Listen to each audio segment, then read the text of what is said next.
Seja bem-vindo e seja bem-vinda a mais uma edição do Chutando a Escada. Eu sou o Geraldo Zaran e hoje a gente bateu um papo com a Débora Barros Leal Farias.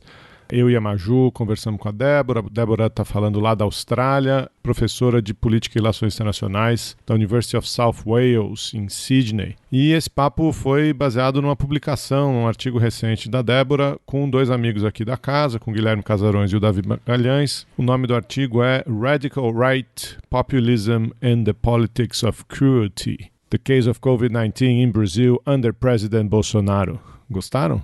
Então, é um paper que fala de crueldade.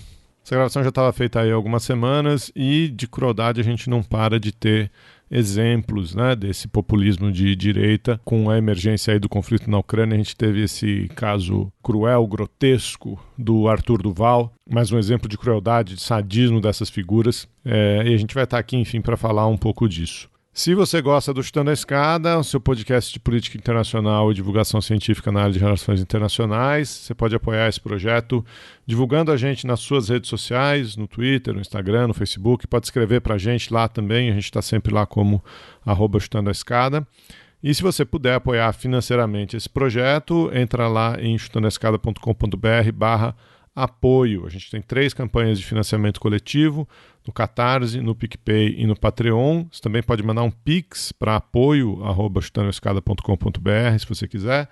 Qualquer valor já ajuda com a continuidade e a viabilidade financeira deste projeto. Você vai ouvir aí na conversa, a Débora é uma orgulhosa cearense lá de Fortaleza e a gente vai celebrar esse episódio tocando 2 bandas aqui nativas de Fortaleza.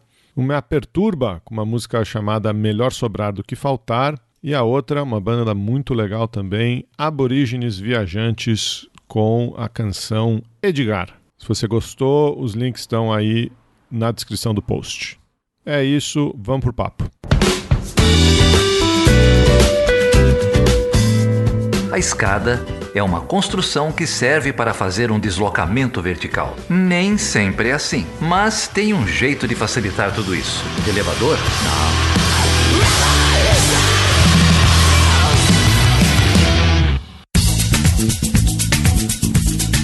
Débora, é um prazer ter você aqui. A Débora está falando com a gente lá de Sydney, na Austrália. Ela é professora de Relações Internacionais na New South Wales, na Universidade New South Wales, em Sydney. E a gente convidou ela aqui. A Débora foi apresentada para a gente por 2 outros grandes amigos do podcast, o Guilherme Casarões, da FGV, e o Davi Magalhães, lá da PUC e da FAAP. Eles publicaram juntos agora, no comecinho de 2022, um artigo sobre a direita radical e o populismo. O título, vou traduzir aqui o título de sopetão: o populismo da direita radical e a política da crueldade, o caso do Covid-19 no Brasil do presidente Jair Bolsonaro. É alguma coisa mais ou menos assim, Débora? Tá perfeito, tá ótimo. Passou nas aulas de inglês.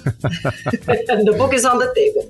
Mas antes a gente pular nessa investigação aqui sobre o populismo e a política da crueldade, conta pra gente um pouquinho, Débora, como é que você chegou aí na Austrália, quanto tempo você tá aí, como é que é essa vida no futuro? Tá joia. Pra vida no futuro, vamos voltar um pouco aqui pro passado. Eu, pelo meu sotaque, já devem ter mais ou menos adivinhado, né? Eu não sou sulista, não sou sudestina, mas eu sou de Fortaleza. Nascida, criada, família toda lá em Fortaleza, mas eu acho que eu tive essa parte internacional meio que, eu não vou dizer no sangue, mas meio que de pequena por conta da trajetória, inclusive acadêmica do meu pai. Meu pai é professor de física, se aposentou agora há pouco, e por conta dele fazer doutorado, e ter sabático, e fazer pós e tudo, então a gente morou em vários lugares. E quando eu tinha 7 anos, dos 7 aos 9 a gente morou na Califórnia, em Irvine. Aí depois, quando eu tinha 15, a gente passou um ano perto de Chicago. Esse foi até interessante, porque na época, em 88, o papai estava com a possibilidade física, né? Então, uma das opções que tinha era ir para a Alemanha Oriental, né? em 88, só que em 88 a mamãe falou, né, ninguém sabia que o muro ia cair, né, a mamãe, assim, eu não quero passar um ano morando na Alemanha Oriental, com esses dois meninos e tudo, então acabou que deu certo de ir para os Estados Unidos, mas ficou naquela, assim, hoje em dia, né, que eu digo, gente, imagina a experiência que ia ter sido, né, você tá ali de 89 para 90, vendo o muro cair, vendo tudo, mas enfim. E depois, mais tarde, eu morei um tempo na Bélgica, e depois a gente morou não, eu morei na França, depois a gente morou na Bélgica. Então, assim, foi uma combinação de circunstâncias todas, vamos dizer, alheias à minha vontade, mas obviamente muito que bem-vindas, e eu acho que por conta disso, eu sei que principalmente quando eu era criança mesmo, que a sala de aula, mais da metade das crianças, quando eu fazia o quê? Segunda série e tudo, eram de outros lugares, porque era dentro do campus. Então, eu acho que isso daí meio que despertou, sabe, essa curiosidade que eu acho que é uma das características mais curiosas que você tem em termos de humanos quando você se define, é você dizer, oi, meu nome é Débora, eu sou do Brasil, né, que quando você está num ambiente multi, é uma das primeiras coisas que você diz e rola aquela identificação, pro bem ou pro mal, você vem com certos conceitos de dizer, alguém diz é da Alemanha, aí você, ou alguém diz assim, eu sou, tipo, essa pessoa é mais sisuda, essa pessoa é mais séria, né, e quando muitas vezes você está no lugar, você diz, gente tem de todo jeito, né? Não vai fazer tanta ali diferença, mas, enfim, aí, estando em Fortaleza, eu sou de 74, então, para fazer a matemática aí, eu sou gente grande já, eu acho. Estando em Fortaleza, que é uma cidade relativamente grande, mas nunca foi um centro mesmo, né, de pesquisa ou nada do tipo nessa área internacional, pré-internet, então era mais complicado. Então a minha ideia inicialmente era fazer diplomacia, que é o que muita gente tem na cabeça, isso eu estou falando no começo dos anos 90, e uma vez que eu realmente comecei a fazer faculdade, cada vez para mim foi ficando mais claro que não, o que eu gosto é internacional, pode ser assim, eu me formei em Direito e em Economia, né, então assim, Direito Internacional, Economia Internacional, mas se tivesse assim, crochê internacional, eu topo, sabe, tudo para mim que tem esse aspecto multidimensional, assim, multicultural. Enfim, e aí fiz o meu mestrado na UNB, voltei para Fortaleza, trabalhei 5 anos, era super chique, era na assessoria internacional do gabinete do governador, chiquérrimo. O salário era uma desgraça, mas era super chique, né? E eu dava aula de Direito Internacional na Universidade de Fortaleza. E nesse caminho eu quero fazer o doutorado, a gente já estava com filho e, tipo, eu queria dar aos meus a experiência. Então, acabou que deu certo da gente ir para o Canadá, a gente ir para Vancouver. Eu brinco dizendo que eu estou dando a volta agora nas grandes federações do mundo, né? Porque eu já morei nos Estados Unidos, no Brasil, obviamente, Canadá, agora Austrália. E lá em Vancouver a gente ficou 10 anos, eu fiz o doutorado lá em ciência política, trabalhei 2 anos no final, depois ali já tinha terminado o doutorado e tudo, trabalhei 2 anos no consulado do Brasil lá, o que também é outro que é chique, e que também o salário não é essas coisas todas, mas foi interessante, eu tratei quase como se fosse 2 anos de pesquisa de campo, vamos dizer, que foi muito curioso mesmo, né, de você ver as entranhas do Itamaraty, porque uma coisa é você estar lendo, você lê a política externa, como é que é formulada e como é que ela se manifesta e tal, e outra coisa é você ver, às vezes, essas questões burocráticas internas, certas hierarquias, como dentro da burocracia faz uma diferença enorme, por exemplo, você ter o chefe da missão faz uma diferença muito grande em termos do funcionamento, você vê onde é que estão entraves, né? Então, assim, foi uma experiência muito rica. E nesse meio do caminho eu estava aplicando para emprego, não queríamos voltar para o Brasil, e meu marido só falou, só não quero terceiro mundo, né? Ele disse, eu cansei de terceiro mundo, eu quero um lugar onde eu ande na rua tranquilo, não tenho preocupação, e acabou, graças a Deus, que deu certo aqui na Universidade de New South Wales, onde a gente está desde 2018. Então, assim, eu estou super feliz. Realmente, Covid complicou, eu queria estar visitando família e tudo, mas tá travado, se Deus quiser, esse ano destrava, né? Mas essa tem sido meio que minha trajetória. Eu ainda acho que aqui não é o lugar final, eu acho que a gente ainda vai para outro canto, mas não tão cedo, eu quero sossegar. E sempre trabalhando trabalhando nessa linha de pesquisa com direitas, com movimentos políticos? Não, na verdade, não. Essa é uma boa pergunta. Isso aí, na verdade, acaba sendo novidade. O que eu sempre, assim, do que eu tenho, eu costumo usar sempre Brasil como estudo de caso para coisas que eu estou pesquisando, né? E o que aconteceu já começando a entrar no gancho do artigo, foi que eu tinha feito eu estava com um working paper sobre a política externa do Bolsonaro.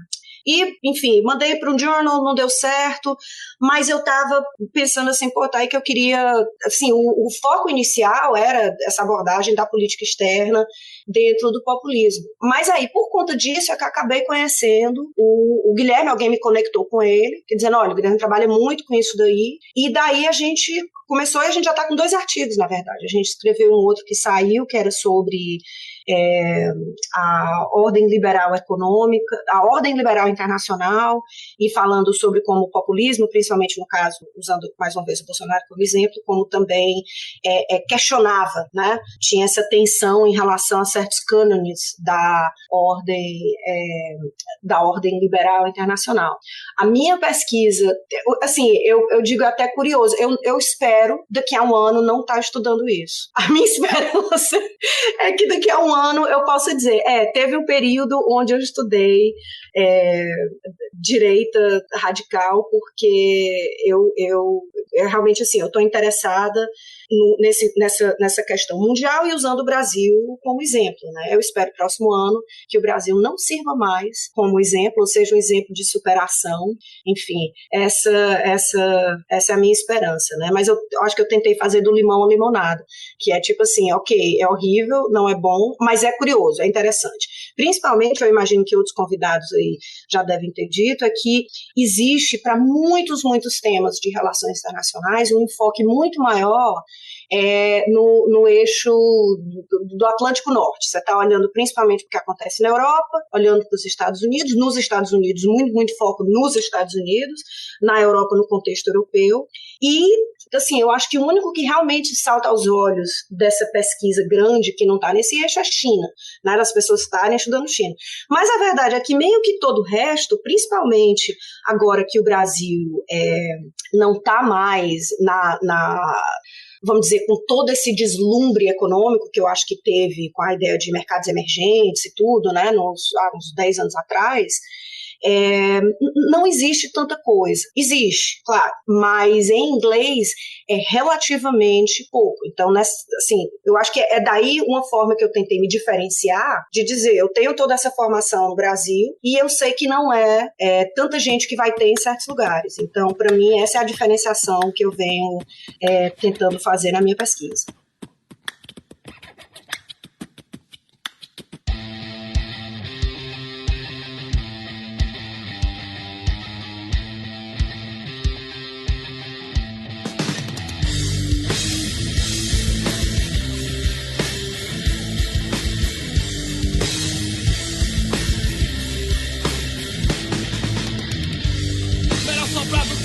Melhor buscar do que esperar. Se não souber o que falar, tem opção de se calar. Sujeito homem, aquele que assume o que faz. É o que é sem preconceito e vive promovendo a paz. Demorou, ideia boa, é pra botar pra gerar. Não se pode viver à toa, é pra botar pra quebrar. Nem é 8, nem é 80, melhor sobrar do que faltar. Melhor sobrar do que faltar. Entrando, já que você escolheu falar de Brasil como estudo de caso dessa direita radical populista, acho que também não é à toa que vocês escolheram falar sobre crueldade, né? E eu achei muito interessante, assim, o objeto de estudo de vocês nesse artigo, porque, primeiro que eu acho que é meio quase contra-intuitivo, talvez, falar de crueldade na política hoje em dia, né? Pensando em contextos democráticos, né? Democracias formais e tudo isso. Parece que é uma coisa que foge um pouco do campo da racionalidade, né? E que política, teoricamente, seria só racionalidade, né? Que a gente sabe que não é assim. Mas justamente por isso que eu achei a escolha do objeto de vocês muito interessante, assim, porque ao mesmo tempo que traz essa dimensão de que não, política ela não é só racionalidade, né? Você tem que pensar em outras dimensões para falar em lógica política e prática política. Isso está especialmente, a dinâmica da crueldade, né? A lógica da crueldade está especialmente associada ao populismo de direita radical, né? Então, não sei se você já quiser entrar um pouco no porquê que vocês escolheram esse objeto, assim. O que aconteceu foi a revista, aquela Global Studies Perspective, que é a nova revista da International Studies Association, eles lançaram e aí assim, eu peço desculpa para quem tá ouvindo, que não é que eu quero parecer que eu sou gringa falando com sotaque, porque às vezes é muito chato, né? Você tá escutando alguém, aí a pessoa assim, porque eu vi o vídeo do Michael Jackson e parece que a pessoa tá forçando. Eu juro que essa não é a minha intenção, mas é porque, enfim, eu tô nesse universo aqui de falando inglês há muito tempo. Mas, enfim, aí a revista, essa Global Studies Perspective, lançou uma chamada para artigos que falassem sobre crueldade. Então, na verdade, a origem vem daí, mas eles fizeram de uma forma muito ampla mesmo. Então, eles tinham eles realmente deixaram assim, a gente quer ideias de artigos, né, os abstracts que falem de crueldade dentro de um contexto de política mundial, lato sensu. Então, é tanto que na edição eu já estava vendo, tem gente que fala sobre racismo, tem gente que fala sobre questão de refugiado, tem várias outras coisas. E quando veio esse, eu olhei e, por coincidência não, eu leio o Jornal do Brasil todo dia, né? E veio exatamente, foram uma dessas falas do Bolsonaro em relação à pandemia, não lembro qual, mas era uma dessas realmente que, para mim, foi aquela coisa assim, e eles tinham inclusive uma ideia de dizer, de coisa, se pudesse, sei lá, de coisa de saúde e tudo, então meio que clicou. E daí eu entrei em contato com o Guilherme, e também deu toque para o Davi, porque eles tinham escrito um artigo falando sobre coisas globais e tudo, mas voltado para cloroquina e tudo. Então eu achei que ia ser uma combinação interessante. E a ideia foi realmente que a gente teve, foi de começar a estruturar, a pensar. Existe uma visão de crueldade, a mais tradicional, e isso eu fui lendo assim, realmente quando eu fui a fundo mesmo na literatura sobre crueldade, que muitas vezes ela tende a ser, tipo assim, imagina Game of Thrones, sabe? Aquela coisa onde assim, você tem aquele prazer em ser cruel, em ver o sofrimento da pessoa, assim, tem muitas definições, são sádicas, é uma crueldade que é proposital, eu quero ver a pessoa sofrer, eu quero fazer ela sofrer, e eu tenho prazer naquele sofrimento. Só que o que realmente fica claro quando você olha para o mundo real é que esses casos, eles são extremamente raros, né? Eles não são comuns. Eu imagino, óbvio, que deve ter nas entranhas de muitos políticos uma alegria suprema em ver o sofrimento de alguns grupos, mas eles não manifestam.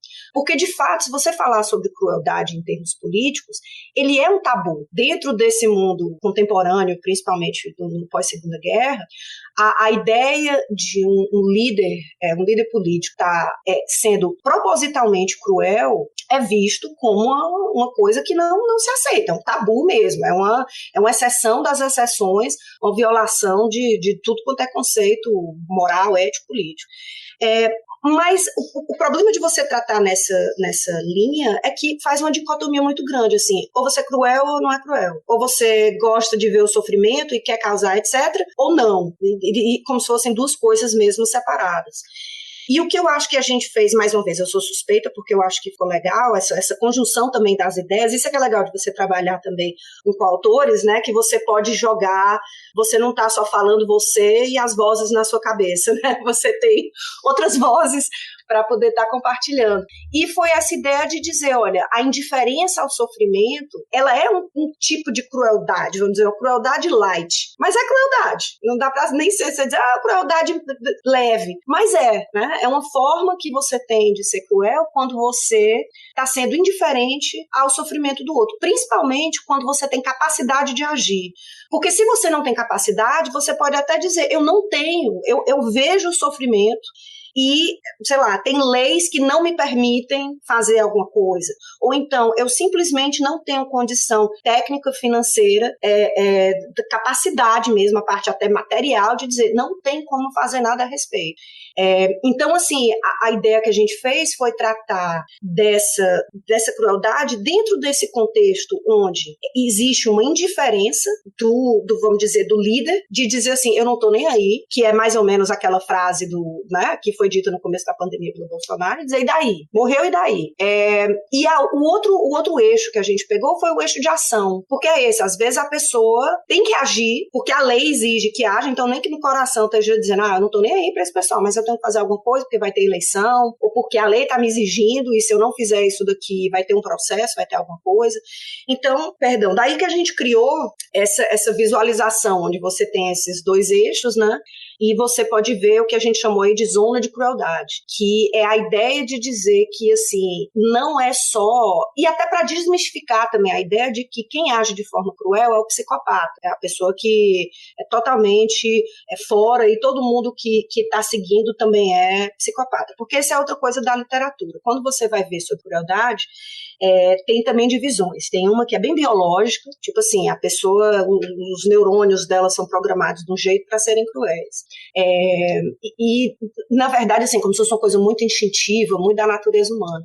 Mas o que a gente acabou achando é que, assim, muito mais pertinente para esse debate é a literatura que fala de crueldade, mas que vem do pessoal que discute genocídio, do pessoal que discute essas grandes violações, e de dizer, olha, não é que essas pessoas sejam más e horríveis, mas dentro de um contexto existem pessoas que se convencem que o que elas estão fazendo não é cruel, que é o caso, por exemplo, que você vê muita gente escrevendo sobre o Holocausto, sobre pessoas que participaram de regime nazista e de outros, né? Claro que nazismo é o exemplo máximo ali que se tem, mas de dizer como é que a pessoa participa disso, como é que a pessoa faz parte, como é que a pessoa não vê que está errado, mas é essa ideia de que existem sistemas, vamos dizer, além ideológicos, religiosos, estruturais, uma série de coisas que pode fazer com que certas pessoas façam atos cruéis, mas que elas justifiquem para elas mesmas que aquilo dali não é. Aquilo dali é que é o certo, né? Então, é curioso você ver essa dinâmica. Então, a gente meio que colocou isso daí por cima do populismo. Débora, eu achei que, enfim, vou fazer referência aqui ao artigo, repassando um pouco o que você estava contando para os nossos ouvintes, né? Vocês pegaram esse conceito de crueldade, separaram ele em dois eixos, né? Um eixo de empatia, né? Ou da resposta pública em relação à dor do outro, que num lado do espectro, enfim, o político ele pode estar satisfeito pela dor do outro, estar indiferente pela dor do outro, ou estar revoltado, ou enfim, mostrar empatia com a dor do outro, né? Então vai do tá satisfeito até o tá insatisfeito com a dor alheia. E demonstra isso publicamente, né? E no eixo vertical você tem o eixo da ação, que você muito bem mencionou, né? Se o político, se a figura pública age para aliviar a dor do outro, né? Se ele é responsivo à dor do outro ou não, né? Então, nesse cruzamento aí do indivíduo que não age e está feliz com o sofrimento do outro, você tem o início da zona de crueldade que, conforme você vai se movendo no eixo, nos dois eixos, ela vai, vamos dizer assim, vai saindo da zona de crueldade, talvez para uma zona de empatia, não sei se vocês chegaram a nomear o outro quadrante do gráfico. Mas junto com essa análise, vocês olharam 3 comportamentos, enfim, para fazer essa análise, né? Então, também aqui mal traduzindo, vocês nomearam um comportamento que seria um comportamento de menosprezar, né? Minimizar ou menosprezar o evento, a dor do outro, um comportamento que seria o de transferir culpa, né? Ou de culpar o outro, se eximir de responsabilidade, e um terceiro que seria talvez uma mistura dos dois, que é um comportamento conspiratório, né? É o que vocês estão chamando aqui de conspiração. Eu queria te perguntar um pouco sobre esses 3 tipos de comportamento, se você pudesse exemplificar um pouco o que vocês foram achando na pesquisa, e se essa tipificação, ela existe em algum outro lugar da literatura, ou vocês que criaram isso tendo em vista o material que vocês tinham na mão, as fontes que vocês tinham na mão? Vou começar respondendo então pelo final. Realmente foi uma ideia nossa de estar colocando, vamos dizer, esses 3 espaços, porque a gente realmente, o que a gente fez foi essa sobreposição da literatura que fala de crueldade com a literatura que fala de populismo, né? Porque elas, assim, foi até curioso ver que não tinha essa coisa explícita, né? Essa análise explícita feita da interseção desses dois. Mas até para voltar um pouco, antes de eu entrar nessa explicação, eu acho que, assim, uma das coisas que é interessante do estudo especificamente sobre o populismo, e mais ainda o populismo da direita radical, é que existe um fenômeno curioso que a gente discute, que é, normalmente você imagina, principalmente no regime democrático, mesmo que seja um regime democrático frágil, né, que tem os seus defeitos, você não consegue muito imaginar a ideia de um político. Político sendo cruel sempre vai ter, independente em qualquer lugar. Você vai olhar aqui o Scott Morrison aqui na Austrália, você tem coisa que vai falar, você pode falar do Justin Trudeau em relação à população indígena, que tem vários grupos indígenas e tudo que tem no Canadá e tudo. Tem certas coisas que você pode dizer. Mas, normalmente, em regimes democráticos, quando alguém é acusado de ser cruel, ou quando alguém faz coisas que podem ser categorizadas como cruéis, eles dão 1000 voltas para dizer que não é. Eles vão realmente, não, isso aqui, ou é porque é incompetência, ou alguém errou, eu vou descobrir quem foi o culpado, e aquela pessoa será punida, né? Ou então, assim, não, isso realmente é um problema sério que nós temos que enfrentar, mas é muito complexo. Não tem esse abraço.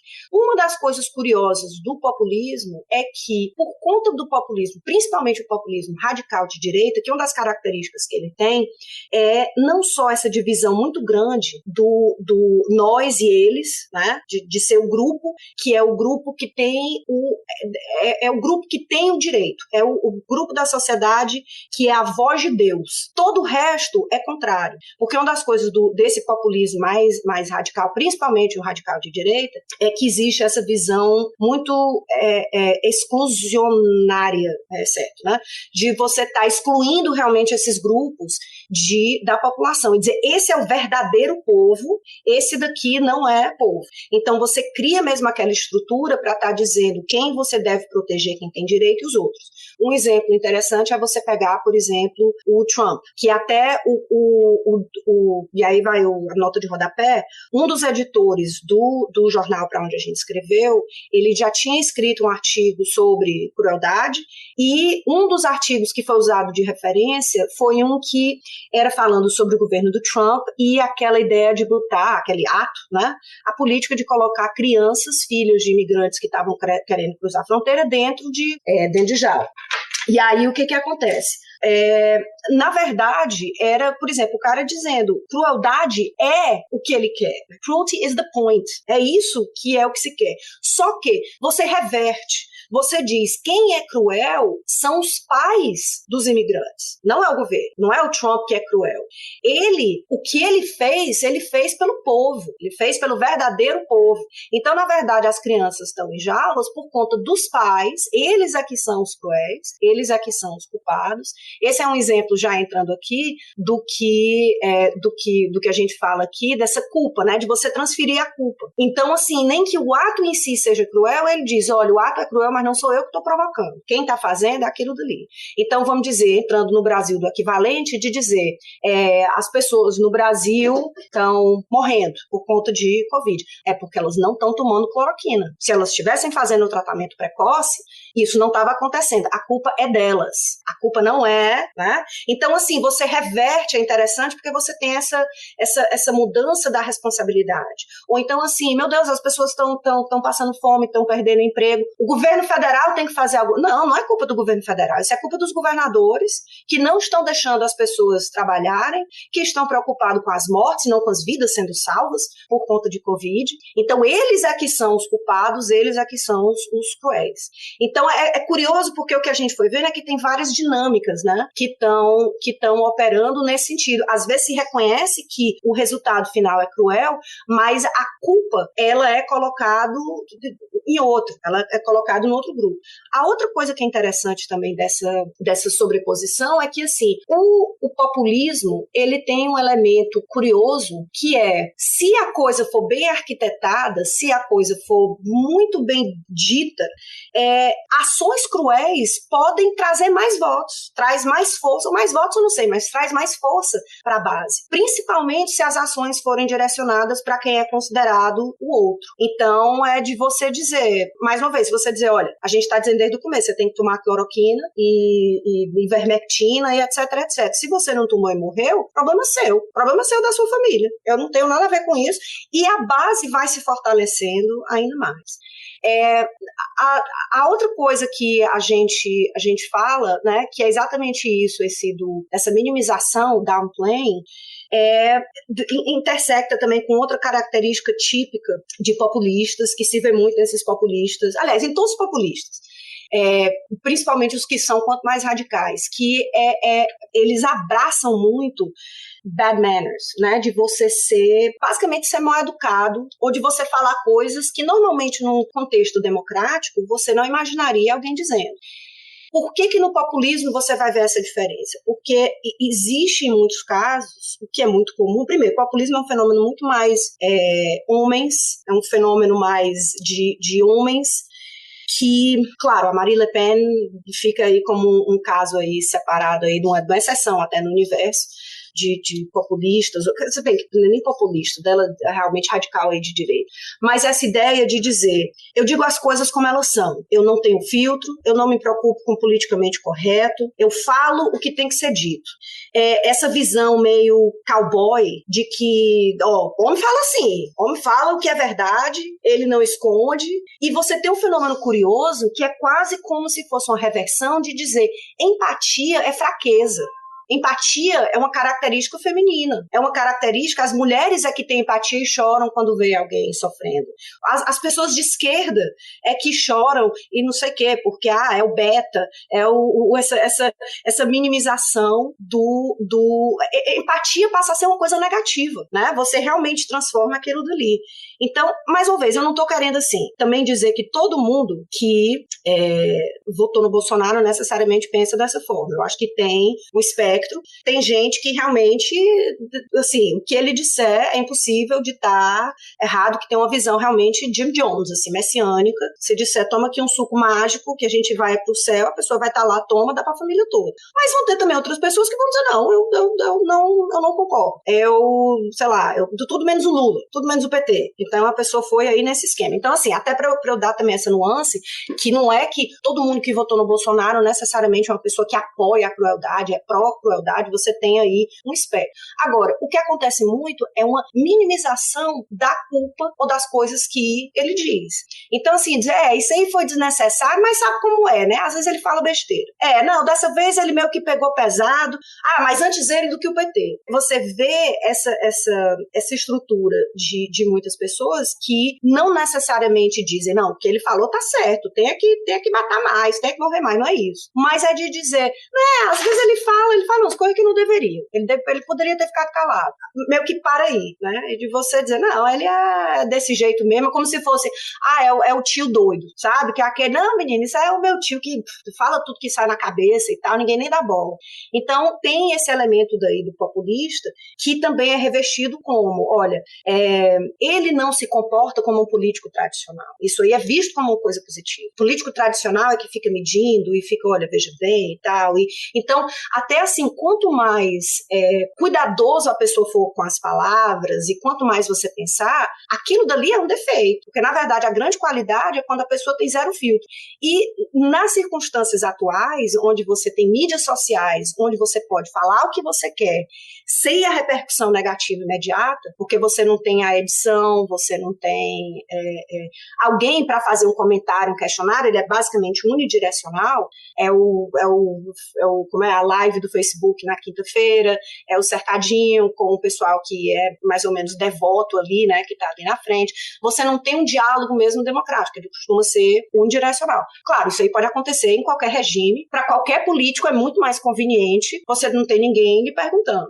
Mas a diferença aqui em populista, você vê isso como uma coisa muito mais estratégica. Você é vítima da conspiração das mídias sociais e das mídias tradicionais, todos os especialistas e os jornalistas são seus inimigos, inclusive porque dentro do populismo, essa ideia de você ver que, assim, e essa é uma diferença até do populismo, eu acho que mais realmente nesse lado radical, é que o pluralismo, ele é uma coisa ruim. Dentro da democracia, o pluralismo é esperado. Algumas pessoas acham isso, outras pessoas acham aquilo, e tem debates, e tem discussões, você ter opiniões diferentes é normal. Numa estrutura indo ali para o populismo, não. Você tem a verdade, você tem a voz do povo, essa que é a verdadeira verdade que tem que ser seguida, tem que ser escutada, e os outros são inimigos. Então, é uma outra estrutura de como você vê essas opiniões contrárias.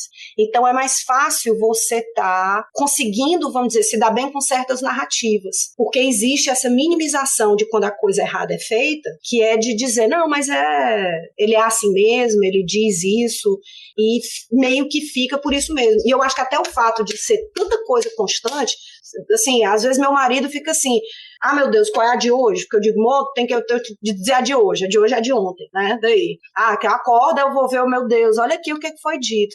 Aí ele, meu Deus do céu. Aí, assim, todo dia tem um assim, qual foi a de hoje? Né? Então tem até, você fica até anestesiado, sabe? Você fica, tipo, mais um, inclusive aqui a nota de rodapé. Quando eu estava começando a dar aula, eu passei pela vergonha de ter uma aluna minha daqui, da Austrália, do mestrado, perguntando, professor, é verdade mesmo que ele perguntou no Twitter o que era um golden shower? E eu assim, gente, ela não foi hackeado não, amiga, não foi hackeado. Foi real. Então tem umas coisas que você fica assim, meu Deus, sabe? E assim, também indo um pouco aí por essa linha, eu vejo o que é essa coisa que o pessoal diz assim, você vai e fala com taxista, né? Aqui eu pego muito Uber e de gente de todo canto, assim, motorista do, sei lá, do Nepal, da Mongólia, o cara que é daqui mesmo, da Austrália, criado aqui, e a maioria, quando reconhece que eu tô falando Brasil e que tudo, é muito, muito comum o pessoal perguntar, né? Ei, esse cara que tá lá, o de vocês, ele é meio doido, né? Não é muito normal, não. Eu digo, meu filho, quanto tempo de Uber a gente tem? Eu explicar. Mas esse é um fenômeno que você vê, com gente que não...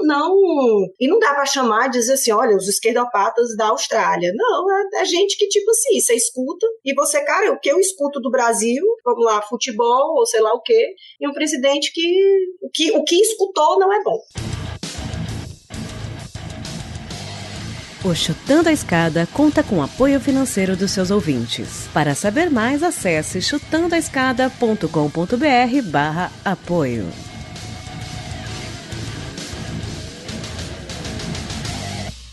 Você trouxe muitos pontos, assim, que eu acho interessante, né? Triste, meio deprimente, mas eu acho que tentando também não resumir sua fala, né? Mas acho que uma conclusão que a gente pode tirar disso, assim, é como que esse tipo de análise facilita visualizar o que está acontecendo hoje no Brasil como parte de um projeto mesmo, porque eu vi uma fala na época das queimadas na Amazônia e, né, quando elas estavam mais agudas e tal, da Eliane Brum, que ela falou assim, que a gente tem que se posicionar, a gente tem que tomar o cuidado para não sustentar uma fala de que é um desgoverno, de que é por incompetência, de que eles não sabem o que estão fazendo e por isso essas tragédias todas estão acontecendo, né? E por incompetência não compraram vacina e a vacinação demorou pra caramba pra começar no Brasil. Por incompetência, tanto não foi por incompetência que foi só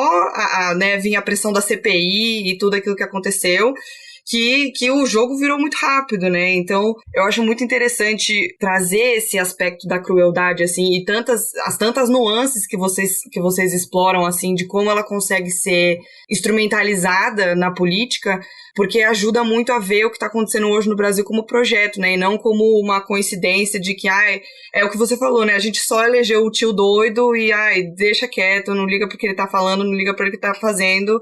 que é isso aí, assim, sabe?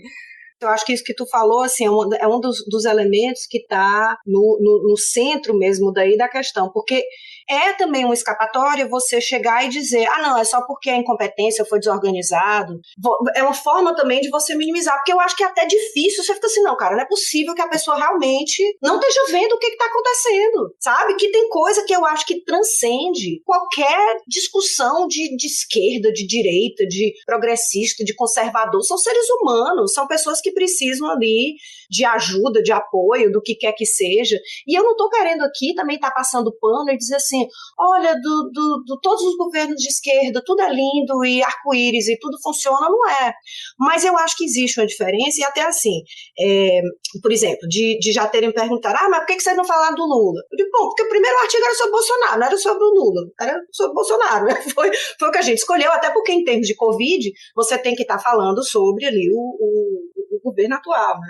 E mesmo que seja para você estar dizendo, eu acho assim, o governo do Lula e da Dilma teve seus defeitos, como todo governo tem defeitos, deles também tiveram, mas uma coisa que é um pouco mais diferente nessa nuance desse radicalismo é que realmente o radicalismo, e principalmente o esquema desse radical de direita, é esse elemento exclusionário mesmo, assim, de você estar excluindo. Esse é um dos grandes objetivos, você separar mesmo em termos de sociedade. Não é que os de esquerda não façam. Você pegar uma figura como Maduro, ele também vai separar, vai dizer os pobres, né? E a elite vai ter aquela separação. Mas ainda assim, a ideia, ela é um pouco mais... São projetos diferentes. No caso do radical de direita, é porque você tem um projeto que é baseado muito nessa ideia limitada do que é o povo. Na Europa, por exemplo, você vê muito, e também no governo do Trump, muito essa coisa da imigração, né? Que era o principal corte. Porque, na verdade, se você imaginar,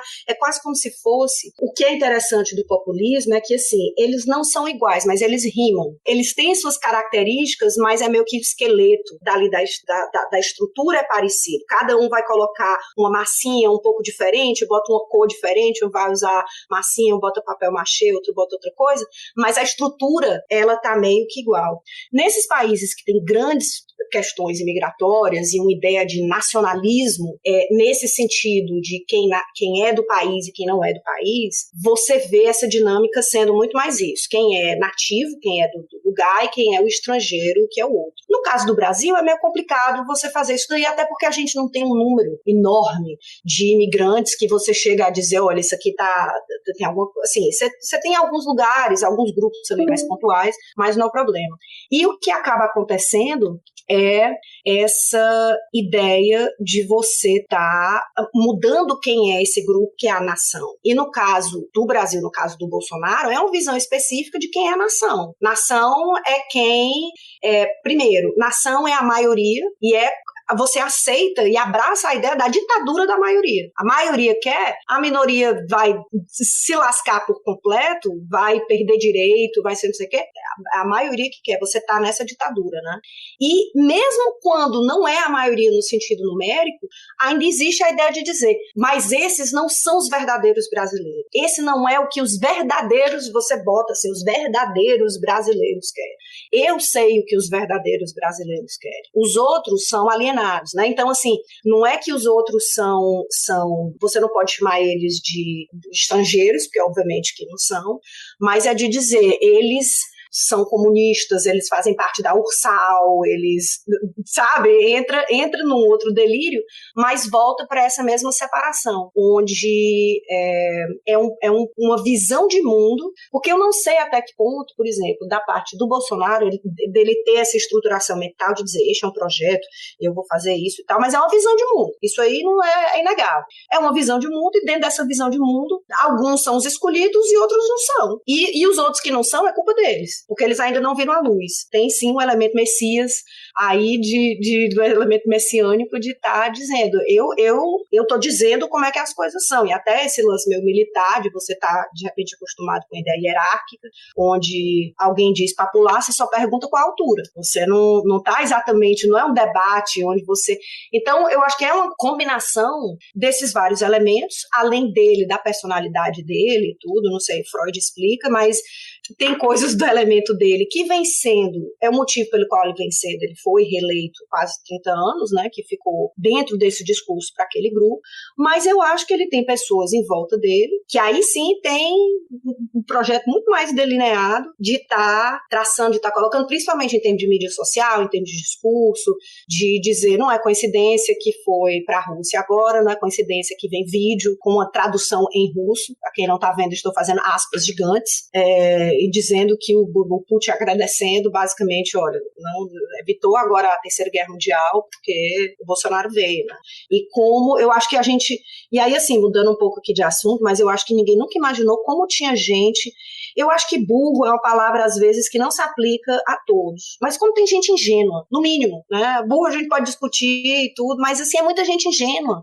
Que você fica, cara, tu viu um meme, tu viu uma montagem, tu viu um negócio que qualquer um pode fazer e qualquer coisa que você manda, a pessoa, não, mas eu vi no meu celular, meu primo mandou, é verdade esse bilhete. Como todo mundo acredita, não é à toa que o menino escreveu, é verdade esse bilhete, ele já estava com alguma coisa na cabeça. Ele já sabia como é que o mundo funcionava no mundo dos adultos, né? Enfim. Débora, eu achei muito curioso essa ideia do... Não é um debate, né?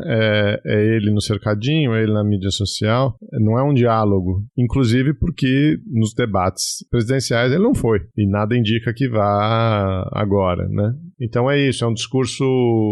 Se diz que há muita ingenuidade. Eu não sei se é tanta ingenuidade. Enfim, a gente já tem muita pesquisa em psicologia comportamental mostrando como a gente é seletivo. E aí eu digo a gente mesmo, como humanidade, né? Como a gente é seletivo com as notícias que lê, como a gente é seletivo do jeito com a maneira que a gente interpreta informação, né, vieses de confirmação e racionalidade motivada, enfim, esses conceitos já existem por aí.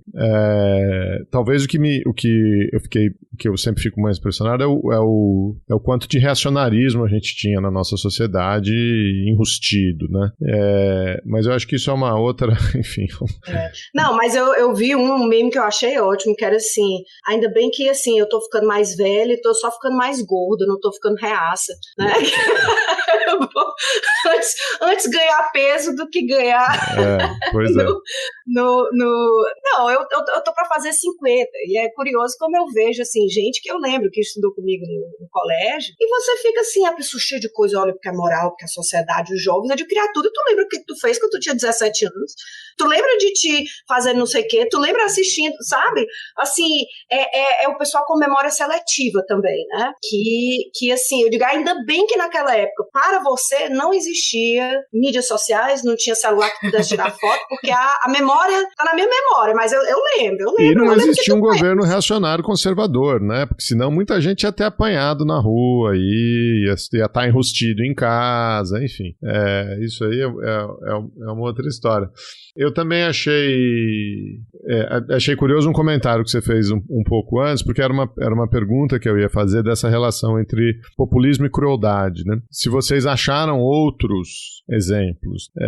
Você mencionou o Trump, no caso principalmente ali da imigração, mas assim, eu não sou um grande conhecedor da Venezuela do Maduro, eu não sou um grande conhecedor da Hungria do Orbán, eu não sou ou das Filipinas, mas existe esse grau de crueldade ou isso realmente é um achado tupiniquim?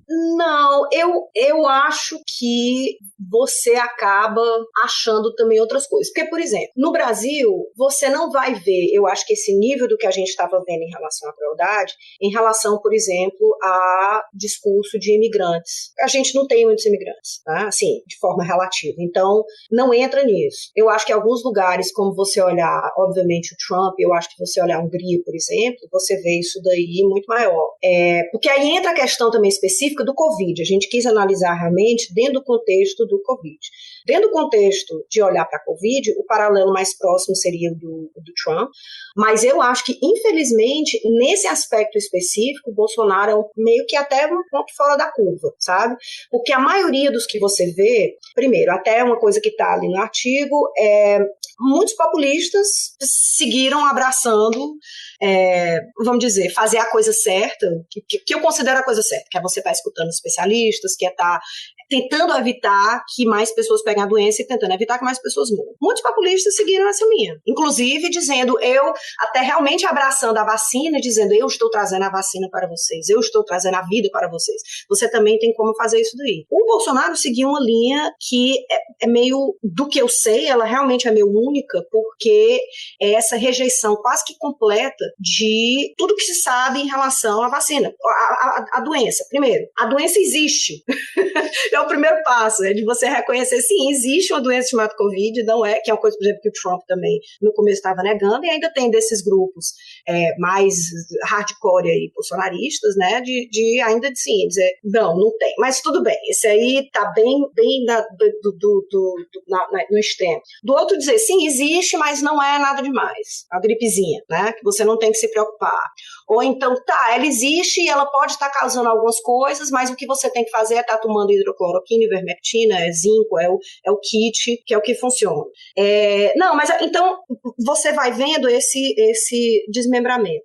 No caso dos Estados Unidos, o Trump, eu acho que ainda não teve o nível de crueldade nesse sentido em relação à Covid, que eu acho que a gente identificou no Bolsonaro, porque querendo ou não, o Trump, ele incentivou as pessoas a tomarem a vacina, inclusive agora, por último, foi o pessoal radical mesmo, dizendo, olha, o Trump nos traiu, né? Porque ele estava dizendo, mas por quê? Porque ele quer dizer que, assim, eu é que consegui a vacina, não é, óbvio, ele não está dizendo que, olha, eu me preocupo com as pessoas, mas é dizer, eu fiz, eu me garanti, todo mundo que está vivo por conta de mim, né? É ali o que ele quer. E você vê dos discursos dele, nem que seja pro forma, nem que seja da boca para fora, mas de dizer, eu sinto muito, sabe, tem pelo menos no discurso alguma coisa onde existe uma demonstração pública, seja ela real ou não, mas existe uma demonstração pública de algum tipo de empatia. Como quem diz, eu preferia que isso não tivesse acontecendo, esse é um problema sério, mas, etc, etc. E eu acho que o Bolsonaro, nesse ponto, do Covid, a crueldade que ele vem mostrar nisso aí, eu acho que ela é muito mais explícita. E ela é muito mais sem vergonha, no sentido, assim, de não de assim, é sem vergonha, mas de não ter o pudor, sabe? De estar dizendo, de estar aparecendo sem máscara, de estar, sabe, tirando onda de tosse de quem está doente, e quer que eu faça o quê? Eu sou coveiro, sabe? Coisa que você fica assim, não precisa disso. É um nível além só do que dizer, sabe? Até a forma mesmo da pessoa falar, não é de dizer, olha, eu sinto muito pelo que está acontecendo, mas infelizmente você quer, e não assim, sinto muito, mas quer que eu faça o quê? Sabe? Que é um outro nível de, realmente assim, eu acho que é uma falta de empatia em termos de ser humano, de você ver alguém doente, alguém morrendo, e de você, assim, e daí mesmo, não é só uma pessoa de dizer, não, essa pessoa daí é meu inimigo, eu não gosto dela, e alguém pode dizer, o Olavo de Carvalho, o pessoal tirando onda, é uma pessoa, de você dizer, eu não gosto daquele indivíduo, e seja certo ou não, eu tô comemorando a morte de um indivíduo, mas quando você tem 5 mil, 10 mil, 50 mil, 100 mil, 500 mil pessoas que morrem, e continua nessa, assim, nihilista, sabe, a vida, um dia todos vão morrer, ok, valeu, sabe, então, pra que fazer qualquer coisa, se todo mundo vai morrer? Pra que ficar fazendo oração se ele tá no hospital, sabe, enfim.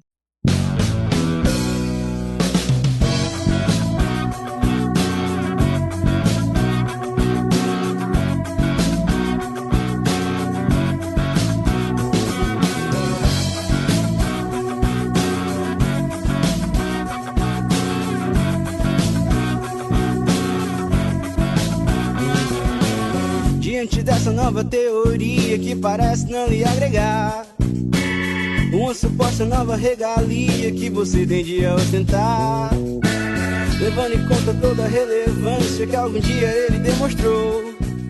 E isso mostra também como o bolsonarismo ele extrapola o próprio Bolsonaro, né? Porque isso que você falou foi um comportamento que é isso, né? No próprio artigo vocês já mostram como que o Bolsonaro foi radicalizando mesmo esse discurso ao longo da legislatura dele como deputado. Mas hoje, na presidência, a gente vê como isso vai acontecendo, por exemplo, com o Queiroga, né, como ministro da Saúde. Então, ele entra como né, o moderado, o nome do centrão, pra meio que tentar fingir que o Pazuello nunca aconteceu, que aquilo foi um surto coletivo, que vai ser o cara da vacinação e tudo isso. e ele mesmo adere a uma lógica de ganho político, né, que vem a partir da crueldade, né? Então corta pra ele, sei lá, o mês passado, falando que o número de óbitos de criança estava dentro do aceitável, né? Sendo a vacina já aprovada para uso pediátrico, né? Então, isso com Milton Ribeiro também, né, ministro da Educação, enfim, como essas figuras que eram tidas como moderadas, assim, com muitas aspas, né, porque, enfim, quem entra para esse governo de moderado já não tem nada, isso a gente sabe, mas que pelo menos na fala tentavam trazer algum tipo de empatia, algum tipo de preocupação, elas também começam a perceber como, para uma base radicalizada, a crueldade, ela traz ganho político, né, então não é à toa que o Queiroga estava tentando se emplacar como candidato a governador, né? E quanto mais, e esse é que é a estrutura interessante, eu acho, do populismo, considerando que o populismo acontece, que até uma diferença do populismo, por exemplo, um autoritarismo. Porque dentro do esquema de um autoritarismo, você pegar um esquema desse da Rússia, o Putin, eu acho assim, a preocupação dele com o eleitorado, ela não é exatamente grande.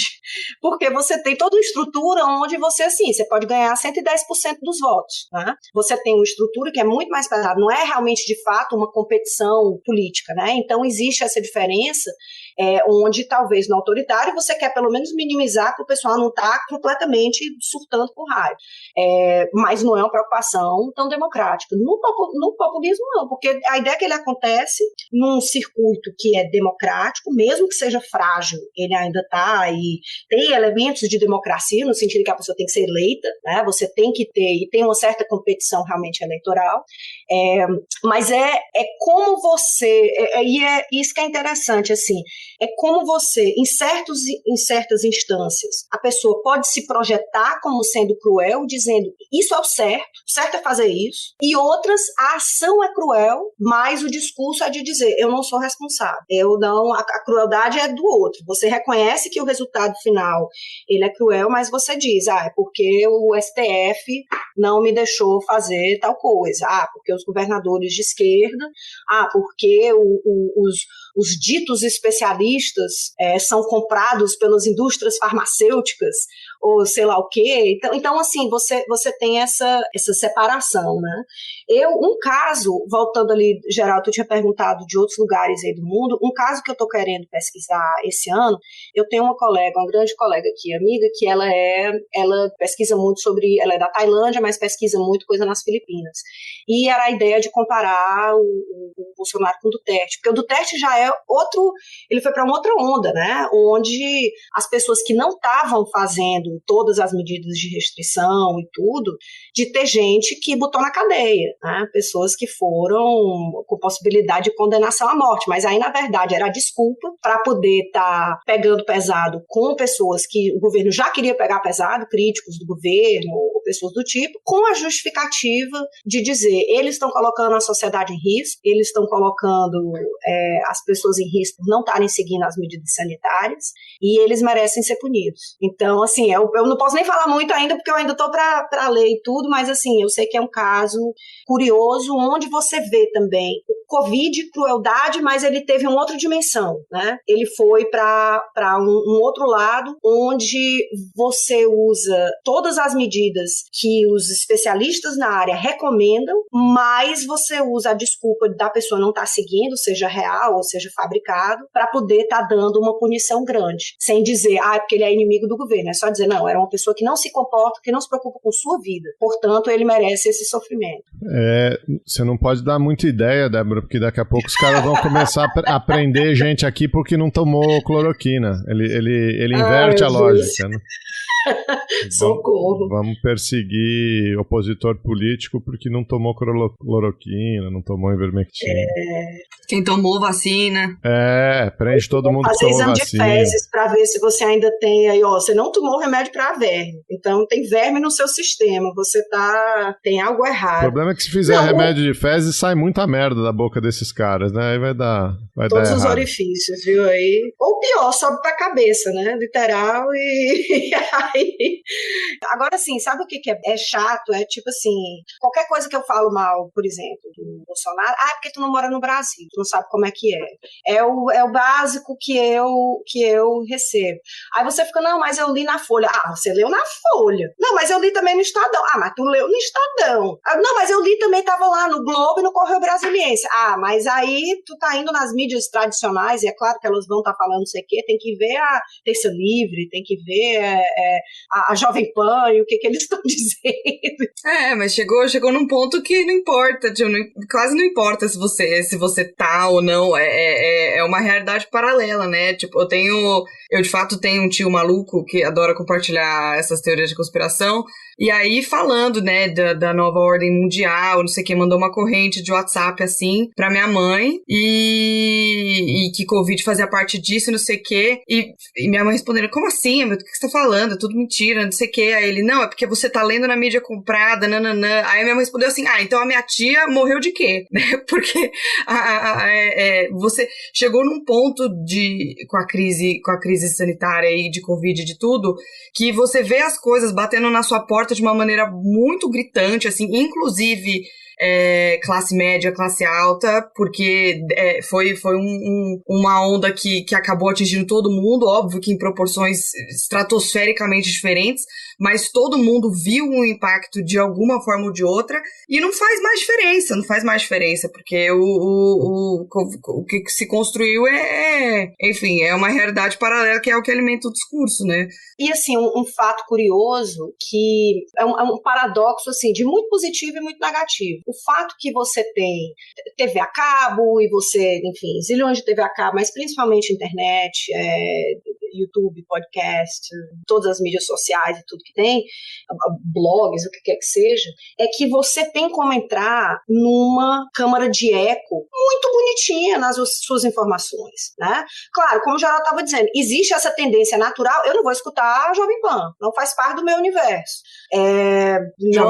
Se eu tivesse que escutar a Terça Livre, ia ser pra pesquisa, né? Assim, com um saco de vômito do lado, tipo, what? Né? Mas, enfim, é muito mais fácil você se colocar dentro dessa bolha. E eu acho que a diferença é assim, um debate racional, um debate onde você diz, não, mas essa informação, não, mas tem essa informação. Ele é válido, claro, todo mundo, ninguém tá dizendo, eu acho que, até o pessoal fala assim, porque os experts, eu digo, menino, eu tô pra ver uma conversa entre gente que é especialista na área, onde todo mundo tá concordando e todo mundo tá igual. Menino, o pessoal quer mostrar, tudo tá errado, ó, tá aqui teu argumento, você tá o tempo todo meio que procurando falha e dizer, e o artigo, assim, que é a parte acadêmica, em vez de você dizer, quanto que você tem, quanto dinheiro você tem no banco, é assim, você já leu? Tu já leu o artigo novo do fulano que saiu? Olha, porque eu li o livro novo do não sei o quê, tu não leu ainda não? Sabe?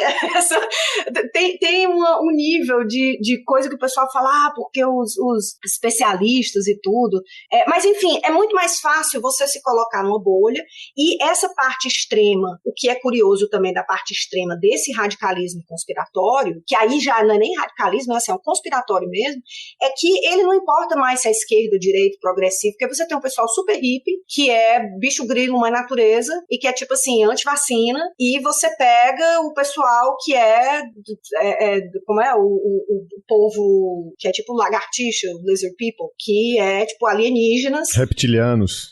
Os reptilianos, pronto, que estão ali se encontrando, né? Eles têm essa coisa. Então é um fenômeno muito mais interessante do que só dizer, olha, eles estão sendo enganados, mas como é que você discute com terraplanista? Com terraplanista político? Como é que você, quando você não tem nem o básico, né? Então, assim, é um desafio político muito maior, onde você não consegue nem enxergar, você não consegue aceitar o básico, sabe? Você não tem certas coisas onde você...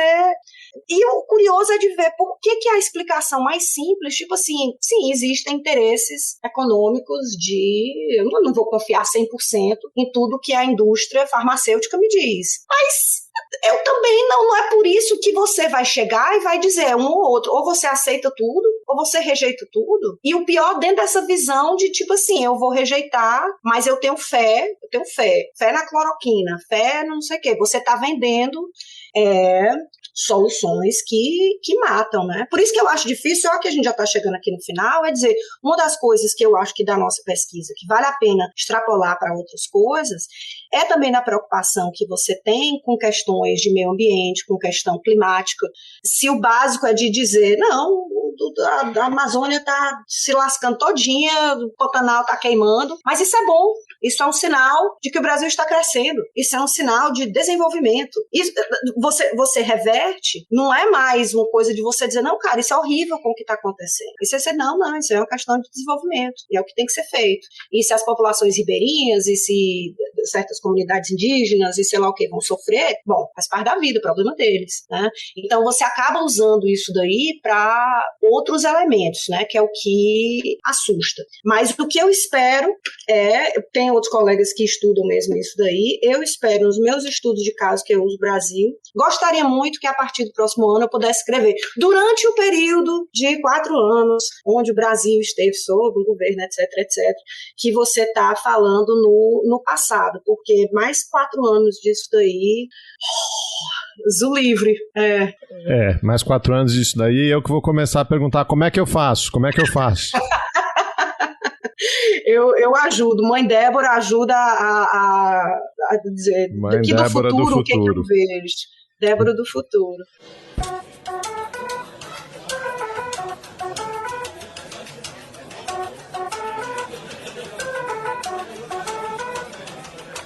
Débora, obrigado, viu?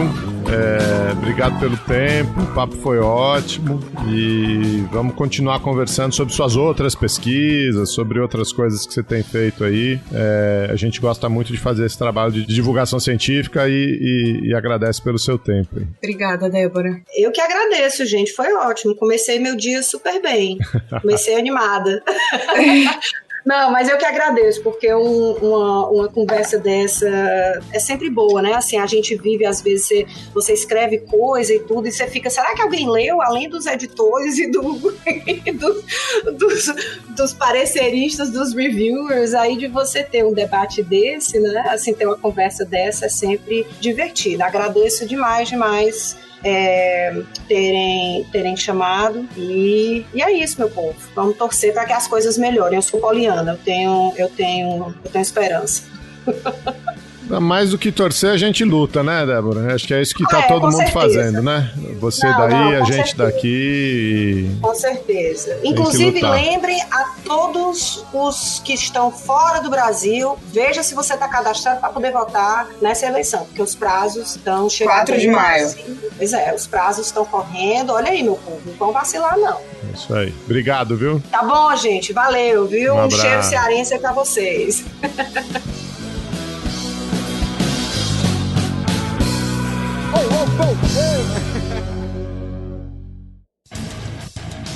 Você acabou de ouvir mais um episódio do Chutando a Escada. Para apoiar, acesse chutandoaescada.com.br/apoio.